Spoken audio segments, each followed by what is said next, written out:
Salut à tous, vous êtes bien à Laliane, la boutique de jeux de société de Colmar pour cette vidéo news d'août 2024.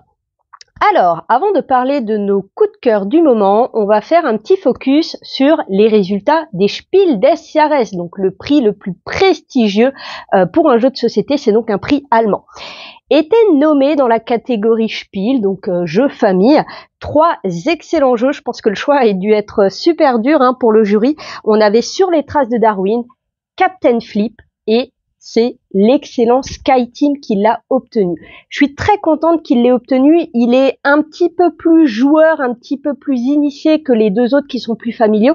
Et c'est un jeu spécialement pour 2 joueurs. Là, vous avez un jeu qui vraiment a une proposition ludique qui est incroyable. Si vous voulez en savoir plus, on en parlait dans le coup de cœur de la vidéo de novembre 2023. Était nommé dans la catégorie enfant, Les Clés Magiques et 2 autres jeux, un que je ne sais plus, il n'est pas encore arrivé sur le territoire français, et un autre, un Takosha Book Cheese Pizza, mais version pour les petits. Et donc c'est Clés Magiques qu'il a obtenu. C'est très chouette Clés Magiques, c'est à partir de 5 ans, mais en fait c'est un jeu qui est très familial, où même les adultes vont passer un bon moment à y jouer. Et dans la catégorie Kennerspiel, donc jeu un petit peu plus initié, on avait la Guilde des expéditions marchandes, qui est un jeu qui a pas eu une super vie en boutique en France, il est sorti il y a 1 an et demi, et pourtant je me demande si on l'avait pas mis dans une vidéo news aussi, une des premières. C'est une mécanique de flip and cube, on retourne une carte, tout le monde va poser des petits cubes en fonction de la carte sur son propre plateau. C'est de l'exploration, plein de manières d'aller faire des points, il faut être sur plein de territoires, faut aller explorer des navires, etc. C'est vraiment un très bon jeu, donc je suis contente qu'il ait eu une petite lumière. Il y avait quoi d'autre dans les Kennerspiel? Je ne sais plus le troisième. En tout cas, celui qui l'a gagné, ça va être Daybreak. Daybreak qui va arriver fin d'année en France. Moi, c'est un jeu qui me tease depuis au moins 2 ans et demi, 3 ans. J'avais vu une info sur Ludovox qu'en parlait. Un des auteurs, c'est Matt Leacock, l'auteur de Pandémique, anciennement Pandémique, que vous connaissez certainement, qui est un jeu coopératif où on va gérer la pandémie. Moi, j'ai découvert ce jeu il y a 13-14 ans, c'était un de mes premiers jeux, enfin c'était mon premier jeu coopératif, et à l'époque c'était une claque. J'ai fait tous les Pandémie Legacy, Pandémie Cthulhu, Pandémie Iberia, Chute de Rome, Montée des eaux. La Pandémie, c'est un jeu qui a apporté une mécanique qui a inspiré plein de jeux. Donc voilà, l'auteur de Pandémique nous propose Daybreak, qui est un jeu coopératif également, où on va incarner des grandes puissances mondiales, l'Europe, la Chine, les États-Unis, et on va ensemble essayer de coopérer pour lutter contre le réchauffement climatique. Donc voilà, ça promet du lourd, ça sort fin d'année, n'hésitez pas à placer vos précommandes parce que c'est un jeu qui était déjà très attendu et le fait qu'il ait le Kennerspiel, ça va le booster encore plus. Gros coup de cœur sur Les Rats de Wistar, qui est un jeu plutôt expert, mais avec une règle qui est super bien écrite, une iconographie super fluide. Du coup, honnêtement, c'est expliqué en 20 bonnes minutes. À 2, ça va être une partie d'1h15. À 4, on va pas dépasser les 2 heures pour une première. Ça reste quand même un jeu assez accessible. Nous sommes des rats de laboratoire et nous nous sommes échappés. Il nous faut un chef pour gérer cette colonie de rats et donc chaque joueur prétend à avoir le poste de chef. C'est un jeu de pause d'ouvrier. Nous allons jouer 5 jours. Lors de chaque début de journée, on va révéler ici une tuile rat qu'un seul joueur pourra peut-être récupérer et placer dans son terrier. Donc là aussi, il faut avoir de la place, sinon vous ne pouvez pas la récupérer. Et ensuite, pause d'ouvrier, nous avons 3 grands rats. À mon tour, je vais poser un de mes rats sur la roue principale et je vais pouvoir faire et l'action principale et là où les actions secondaires. Et là, c'est très malin parce que je peux les faire dans l'ordre que je veux. Je peux d'abord faire l'action secondaire, puis l'action principale ou l'inverse. Évidemment, ça a une grande importance. Le prochain joueur va se placer sur un emplacement libre, faire l'action, puis ça revient à mon tour. Attention, il est interdit de placer son rat sur le même secteur que là où vous avez déjà un rat de votre couleur. Donc on se place, on fait les actions. Donc on va avoir 5 journées, 3 rats, on va donc jouer 15 tours de jeu, donc il faut bien optimiser, bien comboter pour être le plus performant possible. Nous avons 6 grandes actions principales qui vont être indiquées par les cercles roses. Donc, on va avoir une action de collecte. Et là, quand vous vous placez, vous avez intérêt à avoir anticipé, d'avoir mis des petits pain de mie, parce qu'il y a 3 zones, hein. On a la zone souterraine, on a la zone de la ferme et on a la zone de la forêt. Et donc là, quand je me place, mon action principale, je vais la faire autant de fois que j'ai de rats. Donc en me plaçant ici, je vais pouvoir collecter 3 engrenages. Si je m'étais placé ici, eh ben c'est un peu bête parce que comme je n'ai pas de petit pain de mie, je ne vais pas du tout faire l'action. Donc il faudra anticiper de les bouger. Donc au niveau des actions principales, on va les voir tous en détail. Donc collecter des engrenages, autant de fois qu'on a de petits rats, de petits pains de mie. Collecter du bois. Donc ces 2 types de ressources vont nous permettre de construire des lits, de creuser des tunnels et de construire des cartes. On a l'action construire des lits. Un lit coûte 2 bois. Et comme d'habitude, vous pouvez le faire autant de fois que vous avez de bonhommes. Donc si je viens me placer ici, j'ai 3 pains de mie là dans cette zone de jeu. Je vais donc construire, si je le souhaite, 3 lits, mais 2, 4, 6 bois. Donc ça coûte assez cher. Et en plus, il faut avoir de la place quand même. Il faut avoir anticipé de creuser pour avoir de la place pour mettre ces petits lits. Il y aura une amélioration qui permettra de construire les lits pour un seul bois. La pelle, c'est pour creuser, donc on va pouvoir creuser, retirer de son plateau autant de tuiles qu'on a de pain de mie, et ça coûte 2 engrenages par tuile creusée. Ensuite, nous avons l'action avec la petite ampoule qui va nous permettre d'acheter des cartes pour les mettre dans notre main. On n'est pas limité en termes de cartes. Autant que j'ai de bonhommes, donc là imaginons que j'en ai 3, j'ai un total de 3 ampoules à dépenser, sachant qu'on a des cartes invention simples qui coûtent 1 ampoule et des cartes avancées qui coûtent 2 ampoules. Donc là avec 3 ampoules, je pourrais récupérer 3 cartes de niveau 1 dans ma main, ou une de niveau 2 et une de niveau 1. Ensuite, nous avons une dernière action qui est l'exploration. On va explorer la ferme pour récupérer des bonus, pour aller chercher peut-être le super fromage que tous les rats veulent. Imaginons que là j'ai donc 3 bonhommes dans cette zone, je vais donc avoir 3 points d'action pour l'exploration. L'exploration, c'est rappelé sur le plateau principal et sur votre plateau personnel.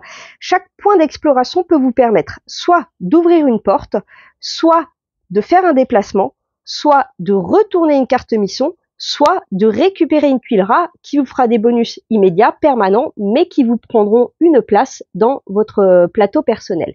Donc là, avec 3 points d'action, je pourrais dire, première chose, je retourne cette porte, et c'est cool, il y a des petits bonus, là je collecte immédiatement soit un bois, soit un engrenage. Donc j'ai fait un point d'action. Deuxième point d'action, je me déplace, donc je suis à 2.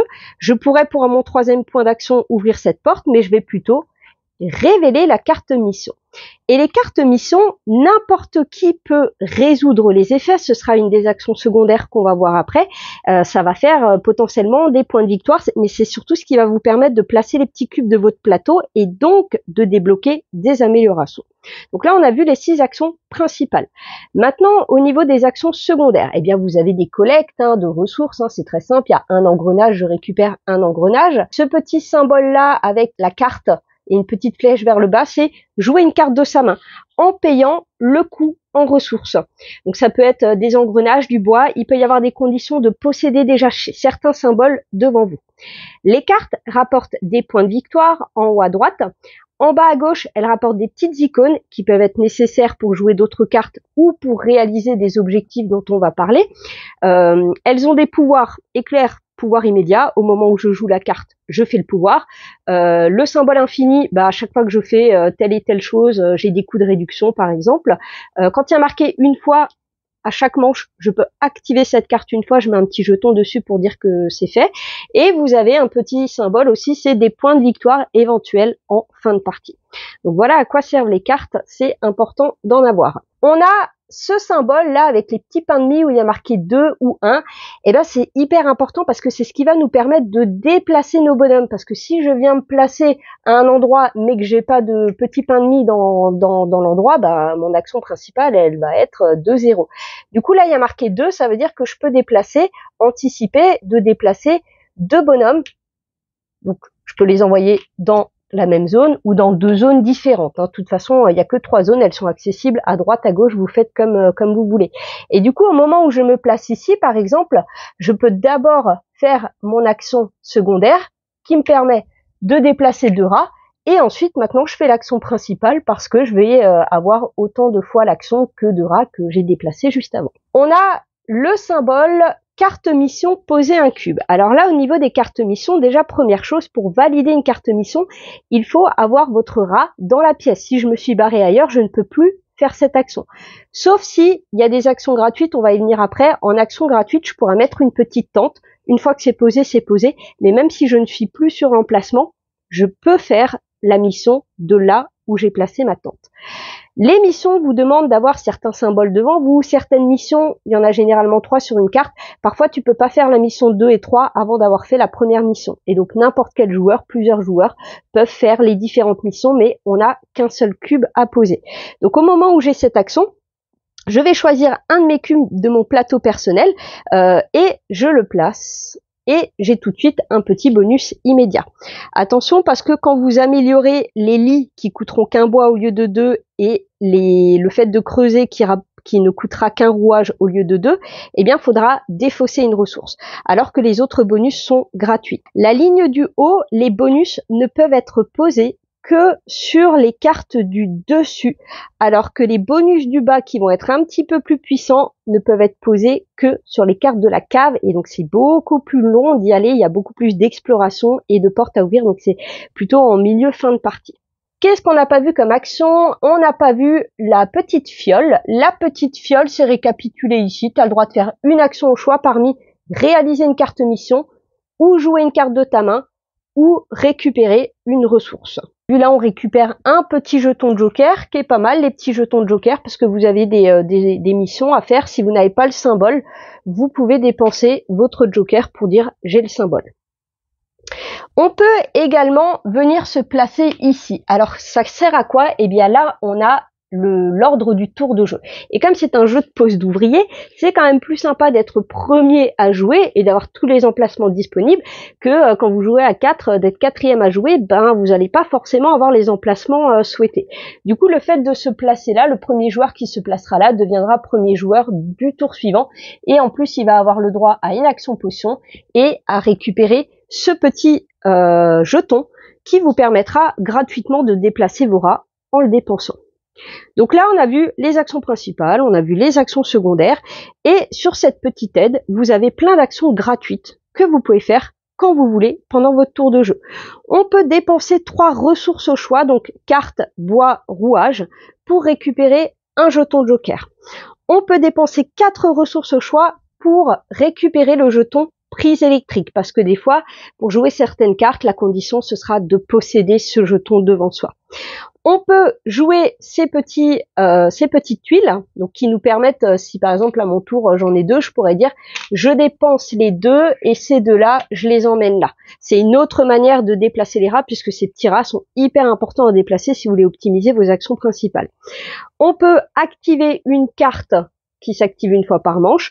On peut, quand vous débloquez, en fait, quand vous construisez un lit, vous débloquez votre rat, vous le mettez là et à n'importe quel moment, vous pouvez l'envoyer sur le plateau. Une fois qu'ils sont sur le plateau, par contre, il faudra les déplacer, ils reviennent jamais dans votre terrier. On peut également réaliser un objectif. Ça, c'est gratuit. Là, il y a une grosse course, une grosse interaction. Il y a 3 objectifs différents et il y en a plein dans la boîte, hein, tout comme les cartes missions, les tuiles rats, il y en a plein dans la boîte. Et en fait, si je possède 3 symboles piles sur mes cartes, hop, je vais pouvoir valider ça. J'ai immédiatement le droit de jouer une carte gratuitement et je gagne 2 points de victoire sur cette piste-là. Les points de victoire, on va en scorer un petit peu pendant la partie avec ces cartes-là, mais sinon les points de victoire, c'est vraiment à la fin de la partie. Là, il faudrait que je possède 2 tuiles rats sur mon plateau personnel. Là, il faudrait que j'ai 2 symboles yeux. On peut pas faire plusieurs fois la même carte, et le prochain joueur qui veut faire cet objectif des piles, bah, il lui en faudra 4, puis le prochain, il lui faudra 5 piles, donc il faut essayer de les réaliser plus tôt avant les autres joueurs. Et donc, en action gratuite, comme on l'a vu, on pouvait aussi mettre une petite tente. Donc, une fois que, à la fin de la manche, une fois que tout le monde a posé ces 3 grands rats, on redéfinit l'ordre du tour si besoin, on récupère ces rats, les petits pains de mie restent à leur place. Si on avait activé des cartes, eh ben on enlève les petits marqueurs pour dire qu'on peut de nouveau les activer. Si cette tuile-là n'a pas été prise, hein, qu'on pouvait prendre d'ailleurs, je ne l'ai pas dit, avec ce symbole-là. Hop, on vire, on retourne une nouvelle tuile et donc ça sert de contour. Hein. Quand il n'y en a plus, on sait que la partie est terminée. Et on a parfois sur des cartes des petits symboles de collecte. C'est une petite main tendue. Il n'y en a pas des masses, mais si vous avez ça, vous avez possibilité de collecter des petits trucs en plus fin de manche. Et donc on recommence une nouvelle manche, de nouveau, je joue mon rat, je fais mon action principale, mes actions secondaires, éventuellement mes actions gratuites, etc. À la fin des 5 manches, on va compter les points. On va gagner des points de la dernière tuile tunnel qu'on a creusée, plus la dernière tuile lit qu'on a construite. Éventuellement sur votre plateau personnel, les bonus ont des petits symboles points de victoire. Sur les cartes, il y a également des points de victoire. Qu'est-ce qu'on a encore comme point de victoire? Bon, s'il vous reste des petites ressources à la fin, ça fait 1 point par lot de 5, hein, donc c'est pas énorme. Voilà, sur les tuiles rats que vous avez récupérées et peut-être placées dans votre plateau, il peut y avoir aussi des points de victoire. Sur les cartes, ceux qui ont le symbole fin de partie vont avoir aussi des conditions de points de victoire. Donc voilà, plein de petites manières de faire des points de victoire. C'est un jeu que j'aime beaucoup, je trouve mécaniquement très fluide, très bien pensé. La thématique est vraiment sympathique et les cartes, les illustrations sont magnifiques. Donc voilà, c'est un jeu, j'en ai fait quelques parties et puis j'ai encore envie d'y revenir. Je le trouve assez simple à sortir, assez intuitif à expliquer. Donc les rats de Wistar, c'est vraiment chouette à tester. La Fabrique à rêves est un jeu pour tous ceux qui, comme nous, aiment bien les jeux de mots. Et je sais que vous êtes nombreux à aimer les jeux de mots, hein, parce que Cracklyst c'était quand même notre meilleure vente l'année dernière. Just One, So Clover, Perfect Words, c'est des jeux qui marchent très bien. Il y a un petit côté Perfect Words dans ce jeu-là, mais j'ai vraiment une préférence pour la Fabrique à rêves parce qu'il est un peu plus thématisé, un petit peu plus simple à expliquer, à prendre en main, et on retrouve un peu tout le plaisir de Perfect Words. C'est donc un jeu coopératif qui se joue de 2 à 5 joueurs et qui va déjà être super bien à 2. Nous, on avait enchaîné 4 parties parce que il y a un petit côté addictif. Nous allons à chaque partie choisir un thème. C'est toujours la nuit de quelque chose. Donc là, on va prendre la nuit des lieux. Ça veut dire qu'on va chercher ensemble des mots qui ont rapport avec des lieux. Mais vous pouvez avoir la nuit des métiers, la nuit des couleurs, la nuit des objets, la nuit des... qu'est-ce qu'on a encore? La nuit du jaune, la nuit en petit. Et donc, il y a tout ça en carte thème avec des plus simples, des moyens, des difficiles, etc. Une partie, on va ensemble essayer de poser des mots qui sont ici judicieusement dans les fioles et 3 mots maximum et ensuite on essayera de penser au final aux mêmes mots que les autres joueurs. On joue chacun son tour. À son tour, soit on prend un mot et on le pose sous une fiole, soit on utilise un des jetons bonus que je vais expliquer après, soit on passe. Et quand on passe, on ne revient pas en jeu. Et quand tout le monde a passé, on passera à la résolution. Donc, à mon tour, par exemple, je me dis, bon, allez, on va chercher des lieux. Tiens, je pourrais mettre menottes, ici, c'est pas mal. Menottes, un lieu, moi, dans ma tête, je pense à prison. Bien sûr, on n'a absolument pas le droit de communiquer comme je viens de le faire, hein, on ne place simplement que des mots. Le prochain joueur se dit, bon, allez, tente, je vais placer tente ici. Le joueur d'après se dit, bon, ben peut-être que menottes, ah ben tiens, j'ai couteau, c'est vrai qu'en prison, il y a des couteaux, hein, s'ils pensent à la même chose que moi.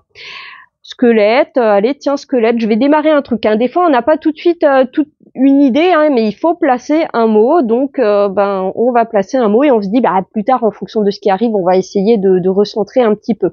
Et puis, au fur et à mesure, voilà, je vais mettre feu avec tente. Je vais mettre nature ici. Hein, de toute façon, ici, 3 mots maximum. C'est important quand même de placer pas mal de mots parce que plus il y a de mots qui ont été placés et plus ça va potentiellement nous faire des points. Tiens, là, je vais placer argent, etc. On peut également jouer à la place de mettre un mot, ce petit jeton balai qu'on va retourner et qui va nous permettre de virer toutes les cartes pour renouveler un petit peu quand on sent qu'il n'y a rien qui va nous permettre de spécifier quoi que ce soit. On peut aussi placer ce jeton-là sur une des fioles. Quand on n'est pas trop sûr du mot qui va être deviné, sur notre ardoise, on pourra noter 2 mots au lieu d'un seul. Donc ça nous donne plus de chances d'avoir le mot commun avec les autres joueurs. Et on a ce petit symbole qui va nous permettre de marquer des points supplémentaires. Une fois que tout le monde a passé, donc là il manque une fiole mais on va la faire courte, chaque joueur va secrètement se dire, bon, alors, en numéro 5, menottes et couteaux, ouais, bah, je pense que c'est prison, hein, ça me semble assez logique. Tente, feu et nature. Moi, je pense à camping. Mais il y a un autre joueur qui va peut-être penser à autre chose, hein. Il faut vraiment avoir les mêmes mots. Squelette, alors squelette, ça c'est vaste, ça peut être catacombe, ça peut être cimetière. Allez, je vais marquer cimetière. Argent, un lieu avec de l'argent. Ça peut être une banque, ça peut être une bijouterie, ouais, plutôt banque, etc. Et donc, on ne communique absolument pas avec les autres joueurs. Quand tout le monde est prêt, on va se révéler ce qu'on a mis. Et donc là, vous avez une tuile, là on joue à 2 joueurs, donc sur cette tuile, pour marquer des points, il faut qu'on ait tous les deux le même mot. Si on a tous les deux mis prison, on va marquer 1 point plus 1 point par carte qui avait été placée. Donc ça aurait été judicieux d'essayer d'en mettre une 3e. Et en même temps, ça risque un petit peu de couper le truc. On fait ça pour chaque mot. Et du coup, après, en fonction de notre scoring, on regarde si on a été bon ou pas. Et on refait une partie. Dans les architectes d'Amitis, qui est un jeu spécialement pour 2 joueurs, nous sommes sans surprise des architectes. Et sous les ordres du roi de Babylone, nous allons devoir construire le plus beau des palais pour la reine Amitis. C'est très romantique comme histoire. Mais c'est une course au point de victoire. Le but, c'est d'avoir plus de points de victoire que l'autre joueur. Point de victoire qu'on va gagner tout au long de la partie. À chaque fois qu'on pose un bâtiment, on va immédiatement scorer selon les différents types de bâtiments, hein. Il y en a 6 différents. Chacun a sa manière de scorer. Et de l'autre côté des cartes, on a la phase B qui va nous offrir une autre manière de scorer. Généralement, ça fait un petit peu plus de points. Donc, bonne variabilité sur ce côté-là. On va avoir des petits objectifs perso de placement à essayer de réaliser, qu'on marquera en fin de partie. Et on va avoir aussi un plateau commun aux 2 joueurs. On va pouvoir se placer et éventuellement gagner des points de victoire en fin de partie. Donc, première étape de mon tour de jeu, si jamais mes 4 architectes sont placés sur le plateau, je les récupère, c'est gratos. Si jamais j'en ai 3 qui sont placés, mais adjacents en ligne ou en diagonale, également, j'ai le droit de les récupérer. Vous allez voir que de faire des lignes, des diagonales, c'est hyper important. Ensuite, je vais placer mon architecte obligatoirement sur une tuile vide. S'il y a déjà un autre architecte, je ne peux pas me placer, donc on va un petit peu se bloquer avec l'autre joueur. Je récupère immédiatement la tuile là où je me suis placé et je vais placer cette tuile comme je veux dans mon plateau. Je peux même superposer les tuiles sans aucune condition. Chaque tuile a donc sa manière de faire des points. La muraille nous fait immédiatement 2 points de victoire pour chaque muraille qui est au bord du plateau. Le jardin nous fait 1 point de victoire en fonction de la hauteur où il est. Donc s'il est au premier étage, c'est 1 point de victoire, mais si je le mets au 4e étage, ça me fait 4 points de victoire.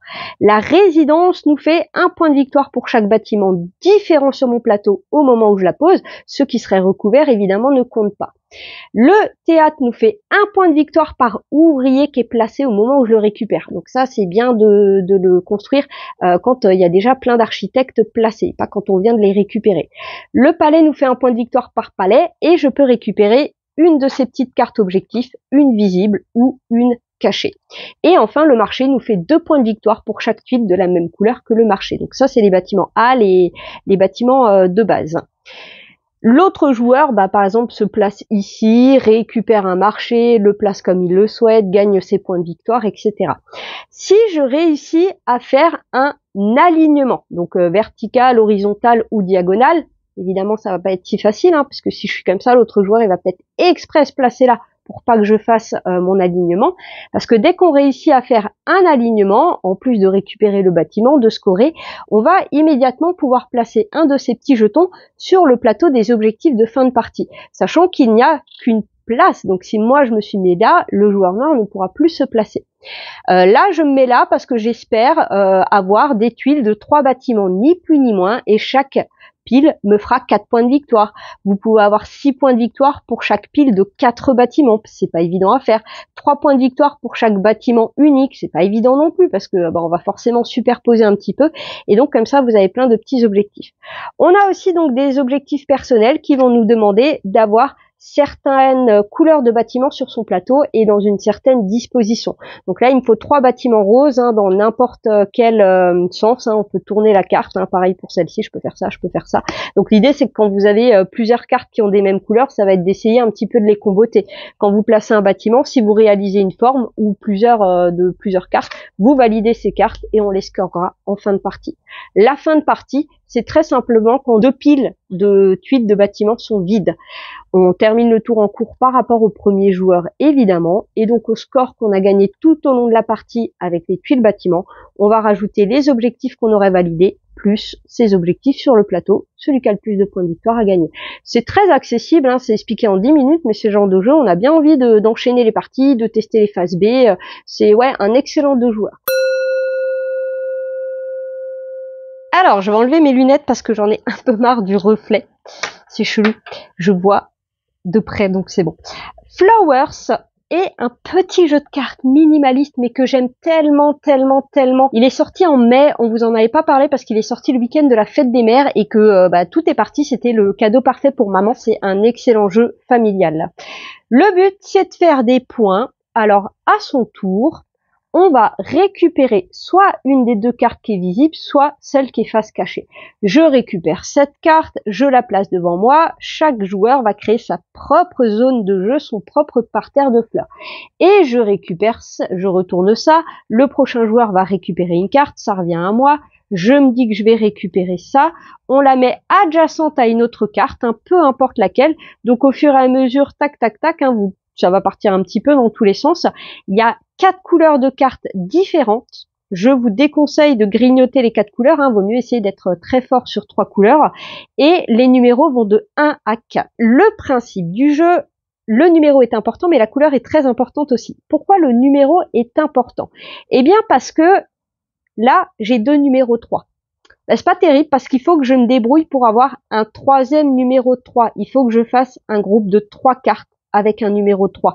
À côté du numéro 2, il faudra que je me débrouille pour avoir exactement 2 numéros 2. Ni plus ni moins. Si je mets un 3e 2, ça va s'enfuir et on ne marquera pas de points, j'y reviens après. Alors bien sûr, je peux créer un autre groupe de numéro 2 ailleurs, il n'y a pas de souci. Et là maintenant, on va voir le système de points à la fin de la partie. Fin de la partie, quand une des 3 piles est vide, ça s'arrête immédiatement et on regarde si on a bien agencé tout ça. Alors j'ai oublié une règle très importante, c'est qu'on peut également recouvrir une carte et ça, on l'oublie les premières parties, mais en fait ça peut être super pratique de recouvrir. Par exemple là, je vais plutôt augmenter ma zone de vert en recouvrant un 2 bleu par un 2 vert. Vous verrez l'intérêt plus tard.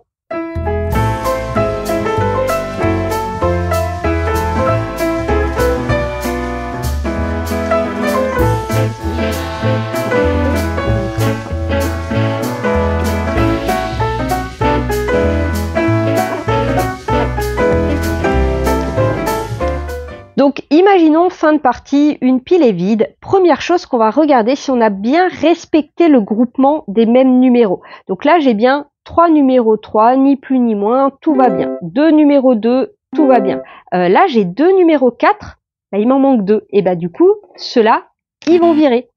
Là j'ai un numéro 3 qui est tout seul, il va virer. Un 1 tout seul, c'est bon. 3, 3, 3, je suis bon. 2 et 2, je suis bon. 4, 4, 4, 4, je suis bon. Là, j'ai 2 numéros 1 côte à côte. Le 1, il doit pas être à côté d'un autre 1. Donc, ça vire. Lui, il vire aussi. Et lui, il vire aussi. De toute façon, il était plus connecté. Ouh là là. Beaucoup de points négatifs puisque chaque carte virée va vous faire moins 1 point. Et là, on va regarder les endroits avec au moins 5 cartes de même couleur contiguës. Donc là, j'ai une zone de 1, 2, 3, 4, 5, 6, 7, 8, 9, 10 verts. Ça va me faire 10 points. Cette zone de 4 rouges ne me fait pas de points. Par contre, si lui avait été ici, 1, 2, 3, 4, 5 points supplémentaires. Là, les 2 bleus, ils sont pas dans un groupe d'au moins 5 cartes, donc ça ne fait pas de points. Dernière chose qui va faire des points, sur certaines cartes, vous avez des papillons. Sur cette carte verte, j'ai un petit papillon bleu. Si la carte est orthogonalement adjacente à une carte bleue, je marque un point de victoire. Là, j'ai un papillon vert, bien à côté d'un vert, un point de victoire. Là, lui, il aurait été judicieux de le placer à côté d'un jaune. bah du coup ça me fait pas de point de victoire. Donc on compte les groupes d'au moins 5 couleurs, plus les papillons, moins toutes les cartes qu'on avait dû retirer, et on obtient un petit score. Et c'est super addictif, il y a même un mode solo. Pour l'instant, c'est vraiment notre jeu du moment sur place. On le montre énormément et en fait, c'est plus compliqué que ça n'y paraît quoi. En plus, je sais pas si c'est fait exprès, mais avec les couleurs, des fois, on a l'impression qu'on est bon et à la fin, on se dit mince, j'avais pas vu qu'il me manquait un numéro 4 ici. Bon bah ça vire, ça me fait un trou en plein milieu. Donc tout au long de la partie, on est tout le temps en train de checker pour ne rien oublier, pour bien voir que tout soit bien placé. Donc Flower, c'est un jeu parfait pour cet été parce que il y a des belles fleurs partout, comme il y a beaucoup de pluie, la nature est magnifique en ce moment et du coup, on vous souhaite un très bon mois d'août et de très bonnes vacances pour ceux qui ont la chance de partir. À bientôt!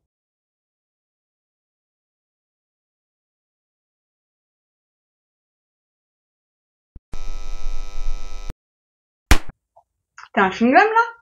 Ouais, faut l'enlever, hein. Hein. Ouais, ok.